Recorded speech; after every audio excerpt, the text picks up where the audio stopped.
Well, hello again. Good afternoon to you. A short talk in the trailer with the old guy. That's you know who. Welcome back. Good to see you guys again.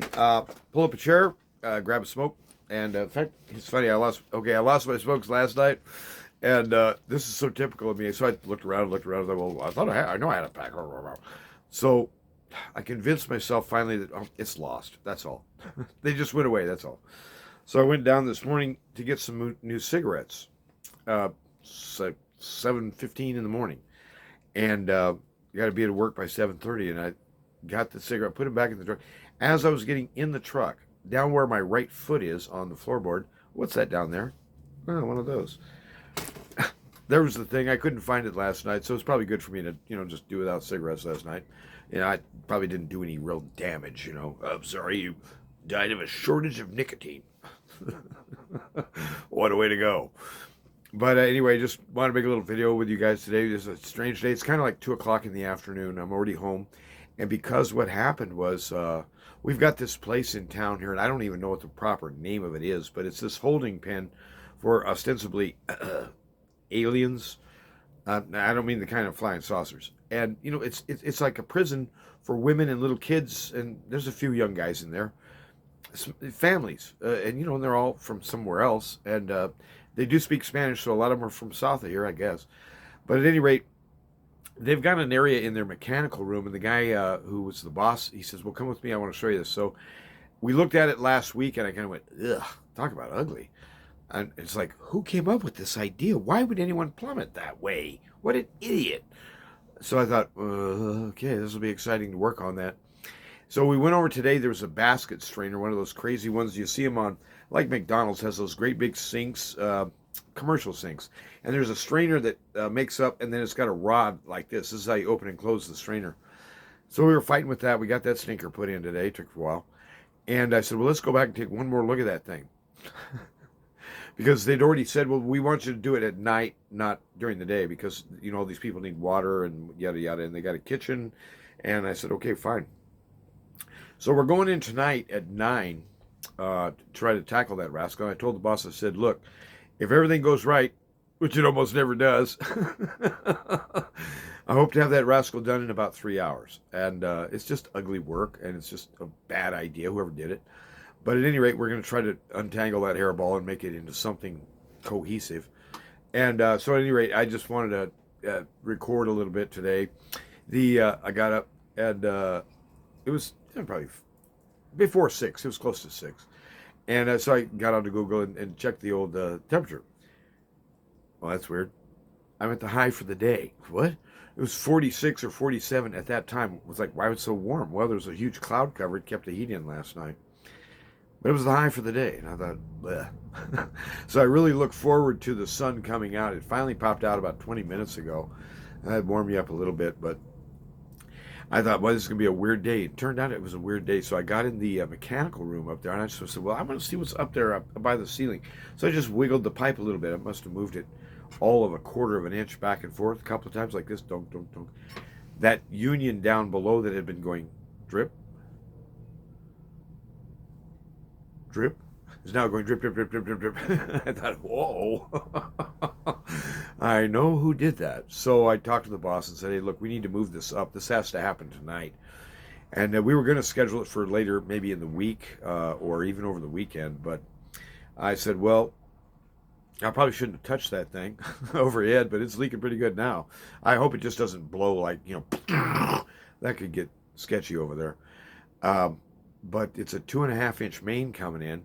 And the clowns, what they did is they stuck a 2.5 by 2 copper tee, and they sweat it super low to the slab. I mean, the bottom of the tee is about that far off the slab.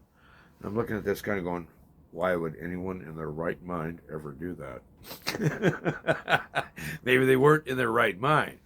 But at any rate, they were apparently trying to make something old work or something with the old iron, and I don't know what they thought. But at any rate, moral of the story is I just thought, it's good to have a good attitude about things. And I knew going into this week it was going to be a weirdo because we have this ugly job, and then we had another ugly job across the river. There's this cheese factory out there. I guess I should have shot a video out there while I was there, but the smell out of that place was just horrendous. It kind of reminds you a little bit of like baby puke. I mean, it's like sour, milky curds. I don't even know what. Little Miss Muffet used to sit on her tuffet eating curds and whey, and I don't even know what that stuff is, but I think it's kind of like cottage cheese or something. And so there's this byproduct that comes off of whatever they're doing when they make their cheese, and I mean they've got tanks of this stuff. It's just and it's this nasty, sloppy, slippery gluck. Ugh. Well, so we finally got that garbage put back together yesterday. That was kind of an all-day episode. And so I was glad to put that sucker in the rear view, because that was one of the ones that was creeping me out this week, because I was looking at it last week thinking, how am I going to make this work? You've got 4-inch fittings that you have no motion. There's no motion, but you got to get a new elbow in there. You better move somewhere or you ain't getting it together. And so we made it work. And Marty and another guy named Daniel came out with me yesterday. And so I kind of feel good. So I thought, well, maybe I'll be on a roll. You know what I mean? Maybe I'll approach this job optimistically, because when I first saw this thing last week at the prison or whatever it is, I just was thinking, boy, I hope they send someone else. And then to top things off, just to make things interesting, I was out there today and I started looking at it. I said, wait a minute.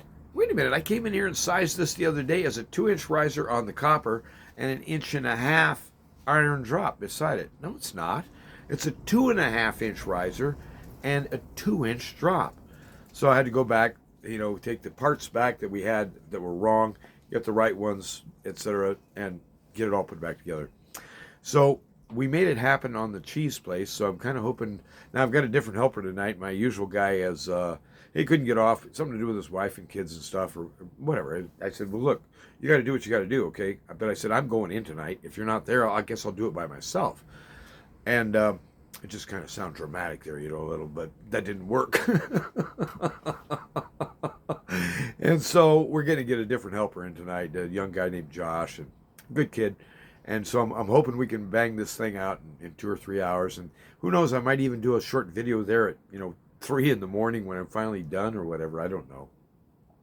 We'll see. And, I do have a track record, history, let's be fair, of, shall we say, overblowing or overthinking, really overthinking how many things could go wrong.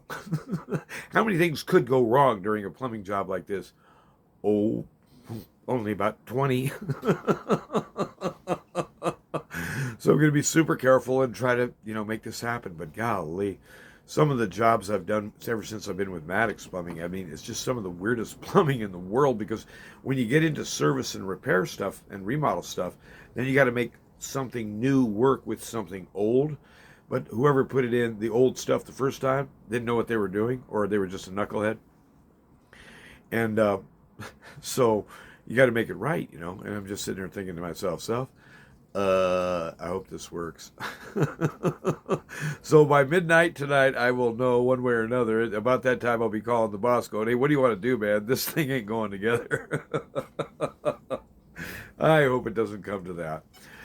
So at any rate, I hope you have a good afternoon and a good evening.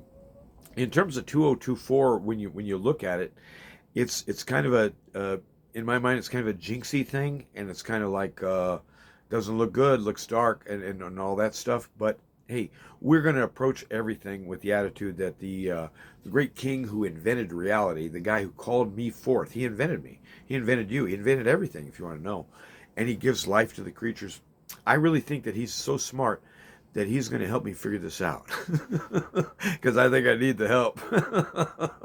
I'm glad I got another pair of eyes on it tonight, even though this guy's completely, he's been plumbing for all of 2.5 weeks. And I realized just the other day, I was talking to somebody, I thought, well, sometime in this spring, probably March or April, will be 40 years of plumbing. 40?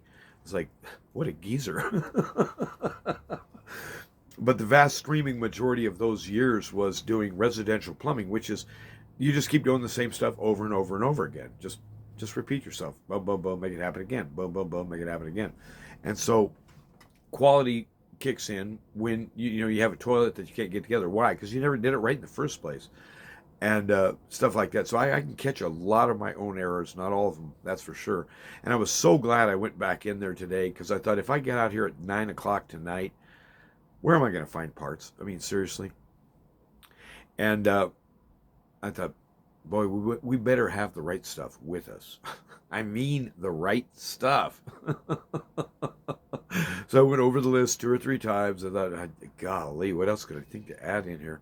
And so when you get into a situation where, let's face it, you're on, what do you call it, terra incognita, uh, unknown Earth.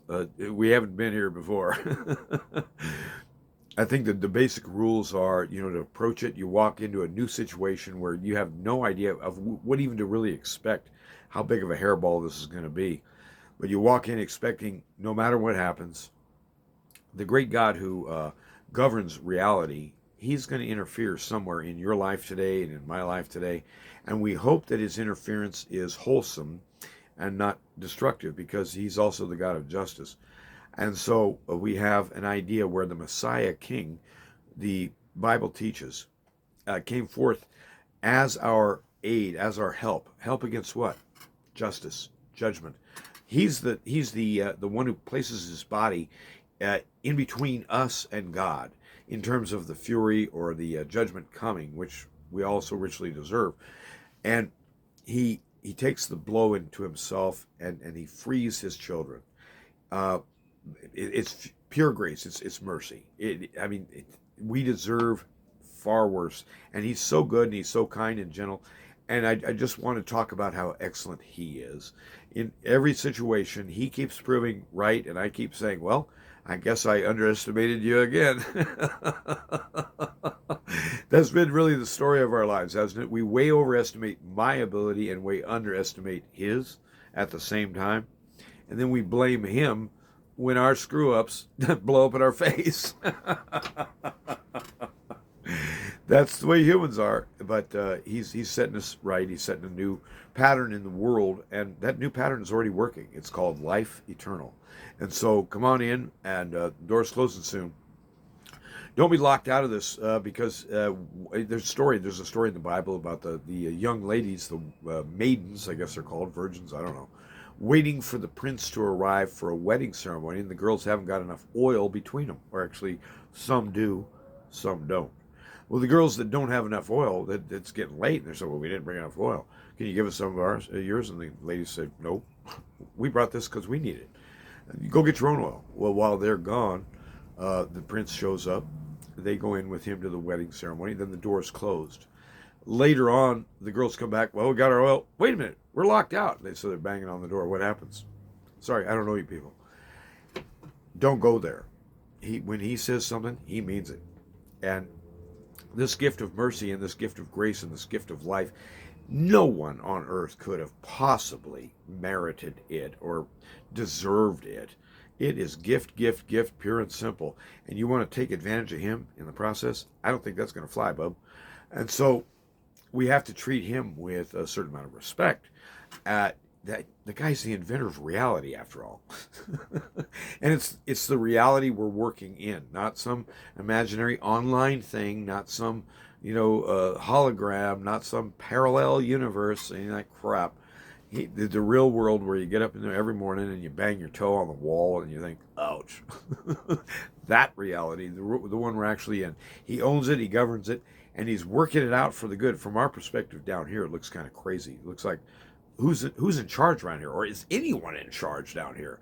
Looks like a sort of a zoo for lunatics or something like that. I mean, outrageous nonsense all the time. And, from the highest sources. And in the land, and people just get disgusted with looking at their so-called leadership. They get disgusted with how corrupt they are. I mean, the slick one, they think he's been on that Epstein trip. Was it 25 times or more? And some of the big stars in Hollywood, some of those names are coming out now. Well, I hope they nail them all to the wall. I hope death penalty. I think the death penalty should kick in. You want to do that to kids, you forfeit your life. And is that going to happen? Probably not. Probably not. In fact, I'd be very surprised if anyone was actually prosecuted at all, especially these big fish. And, Gates, as an example. Can you imagine him behind bars where he belongs? Sitting there right next to Slick and all these other big time stars? Well, we can always dream. But the point is that justice shall be done one way or another. It doesn't matter whether you like it. It's just a matter of time. And the time is drawing near. We may be months or years. I really don't know when the king is coming. But what if it's under 10 years? You realize that's only 120 months? Um, and at 65, that doesn't sound very long to me at all. When I was younger, 10 years sounded like a real long time. And I'm just making up a number. I don't know when he's coming. But the point is that we need to be ready and have all your accounts up to date, forgive everybody, seek forgiveness when you need it, walk peaceably, work honestly, and remember your Bible lessons. Go back, reread the scriptures. And in the scriptures, what you'll find is that there's a viewpoint that comes across pretty loud and clear. And it has to do with a new heart, a new beginning, a new start in Him based upon a life principle that He owns. And nobody else can arrive at it. From here, I thought my door was going to open. The wind is still bustling around out there.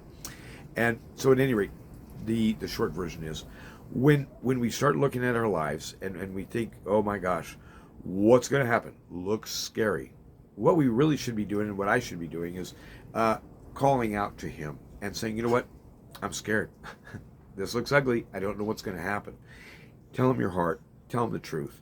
And then go in and don't take no for an answer. Make it work. Persevere. Hang in there. Endure. And you'll see at the end that things will work out eventually. And so have a good day. And I'm just going to find creative ways to goof off. I think I might head up to the chiropractor after a while. Dr. George, boy, that hip of mine the other day was knocking me out. And I just thought, well, maybe he can do something for that. It cost me $7. Medicare, $7. So, I mean, that's a pretty good deal. And he's got a real good touch, too. George, he's quite the chiropractor. I like him, too. He's got a real smart headset on, and when you look at his eyes, you can tell there's somebody in there. Not always true. Not always true. So be blessed and flourish, I guess. And if you don't, you won't. But there's no reason why you can't. And that's precisely why He came, that you would live, that I would live, that His children, all of them, He's not going to lose even one. He's that good. He's not some guy who sits up in heaven going, well, I've done the best I could. And if only those people would, wake up and smell the coffee and accept my offer, well, but I can't affect them because that would be violating their free will now, wouldn't it? And I can't go there. What kind of God is that, idiot? And so that's not the God of the Bible. He decrees the end from the beginning, and He owns the ends of the earth. All the cattle on every hill is His. Every hill is His. Every star He made, He owns and He names. And so He knows your name as well. And He knows your real name. And one day you'll hear it too. And then as soon as you do, you'll say, oh yeah, that is the correct name. So fly high, fly fast, I guess. And have you a good day. And don't take no for an answer.